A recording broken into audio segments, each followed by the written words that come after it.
Hello everybody! Today we are going to be joined by Caleb Marcinkovich. He is a software engineer from IBM Research and Development, and we are going to talk about issue resolution within the IBM Cloud Pak for AIOps version 4.5, and that is part of the overall series AIOps Explained, and we are in the release news mini-series, and we're going to have a deep dive into the sections of similar tickets and custom incident views, where all that is and how to get that. That is what Caleb is going to talk about. But before we're going to go into details, this is the total agenda of this mini-series. So all these topics we're covering in individual videos. And today we are here, similar incidents, custom incident view. That is what we're going to cover. But before I'm going to hand over, I'd like to highlight where to find in the documentation what we're going to see. So similar tickets is, for example, something that can be found here under this link. Quite a lengthy link, but if you just open the IBM Cloud Pak for AIOps latest version 4.5.1 and search for similar tickets, then this is what you will find besides other links. And with that, take it away. Thank you. Okay. Hello, everyone. I'm Caleb Marcinkovich. I'm with the UI squad for issue resolution. And so today I'm going to cover a couple of key updates in the 4.5.0 release. The two primary updates I'll cover are similar incidents and custom incident views. I'll run through some details and then do a demo at the end of each section. So starting with similar tickets, and from a terminology standpoint, some people refer to this also as similar incidents. For some background, incidents is a kind of a terminology that's used primarily within ServiceNow, so we don't want to confuse the two. I'm calling this similar incidents, and you'll see in the UI that most, if not all, references are calling these similar tickets. So tickets, these are tickets inferred by our AI models to be similar to the issue resolution incident, and with the intention of aiding in quicker problem resolution. This feature is not new. Most of the backend has been there since the 3.2 release. This release attempts to bring our current UI to parity with what is already exposed in ChatOps, along with some UX improvements. Some main features. So the similar incidents list, which is embedded in the incident overview page. One of the improvements is to highlight action text. So this is the text that our AI model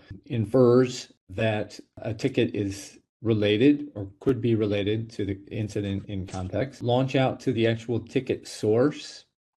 So once the ticket has been added to the incident, we have a link that will take you to the source in ServiceNow. And then a feature to dismiss tickets. If a ticket has been attached to the incident by our AI, and it's really not that similar, the user can dismiss it. Ticket search. So we have an enhanced ticket search that will allow the end user to manually search all closed tickets and then find ones that, if they feel are related to the incident, they can attach those.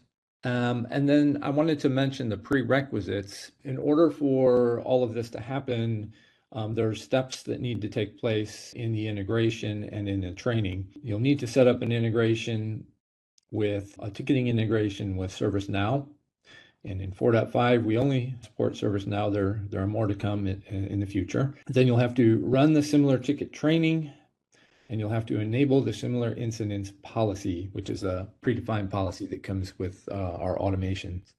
So this screen is the panel that you'll find in the incident overview page. Once you've enabled similar incidents, it will contain a list of tickets that, again, our AI has identified as ones that seem similar to the problem in context. What I've highlighted here are, at the top, you'll see the launch out link to the actual ticket source. In the middle, we're highlighting what we're calling the action text. Based on this text, our AI has inferred similarity. So we now highlight that. And then we also have in the lower part of the screen the dismiss button. So if you don't feel like this ticket is related to the incident, you can dismiss it and it will be removed from the incident. The new ticket search panel allows you to search all closed tickets. So it's a free-form text search, and you can pick and choose tickets that look similar to you. When you add them, they'll show up on the right-hand side, or I should say when you check the checkbox. And when you're all done, you click Add to Incident, and they'll be attached to the incident page. Showing you the empty state here. So if certain pieces are not enabled, you'll see this empty state with process links to each step. So to make it easier for you to enable it. I wanted to note that only step 1 is required to manually add tickets to the incident, but the other steps are required to have our lifecycle service automatically attach them. Here's a simplified data flow of how this all happens, and I won't go into depth, but the pink areas are the areas that we've changed in the 4.5 release. And for the most part, everything else has been here since 3.2. As you can see, most of all of the ticket data currently is coming from ServiceNow, but again, in future releases, there'll be additional ticketing data integrations. Just want to call out related pods if you're interested. This is more for the support training, but it's completely backward compatible, so no worries there. So let me do a quick demo, switch my view.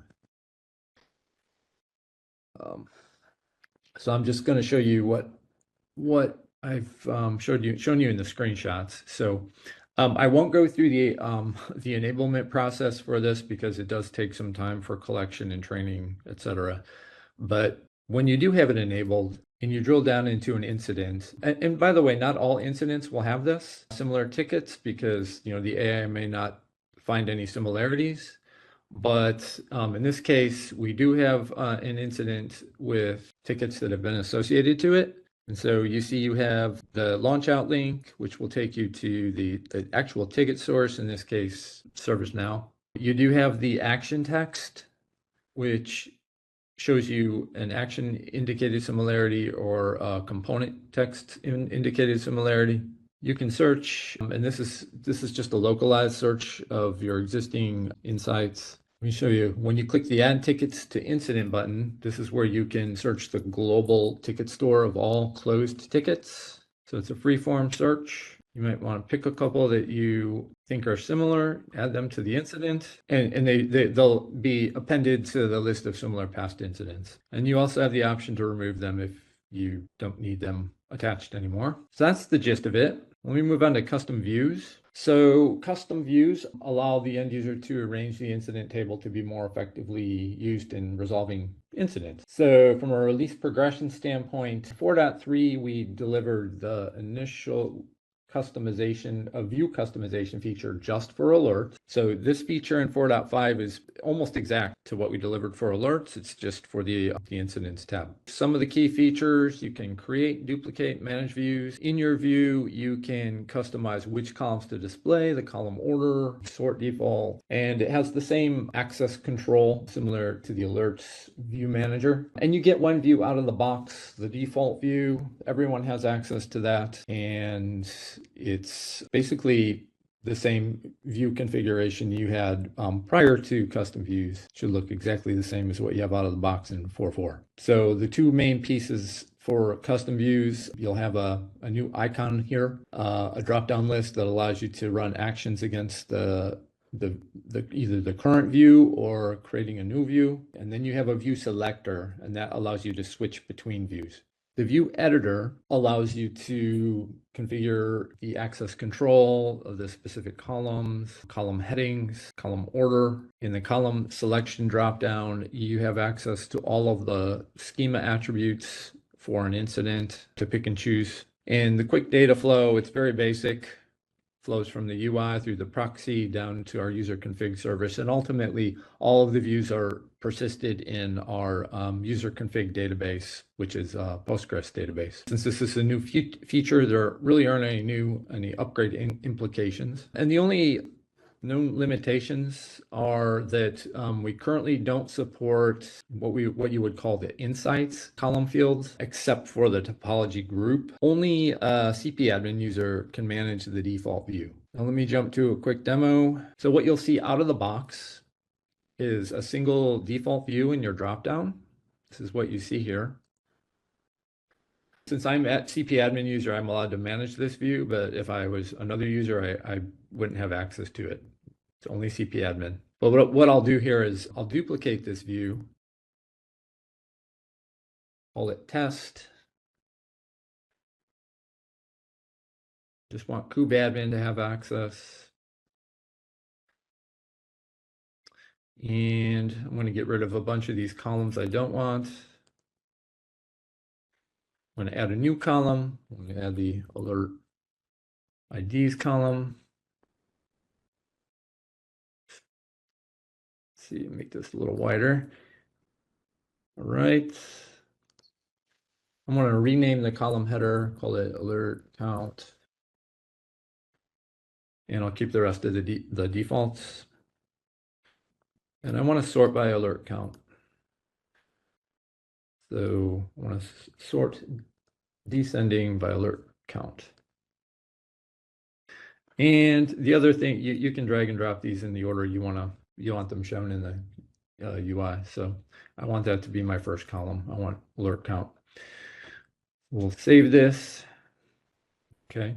So it's not going to automatically switch to my new view. You can save that as a preference if I want to set that as my default view. But for now, I'll just switch to it. You can see there's my default ordering, my default sort, and yeah, that's the gist of it.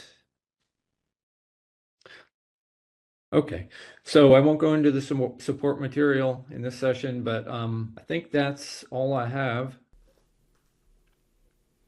Thank you, Caleb. That was very insightful. I liked what you presented. Thank you for spending time to prepare all the material for us. Thank you, the audience, for spending the time watching this video. And I'd like to see you again when it's time for AIOps Explained. And until then, have a great time. Bye.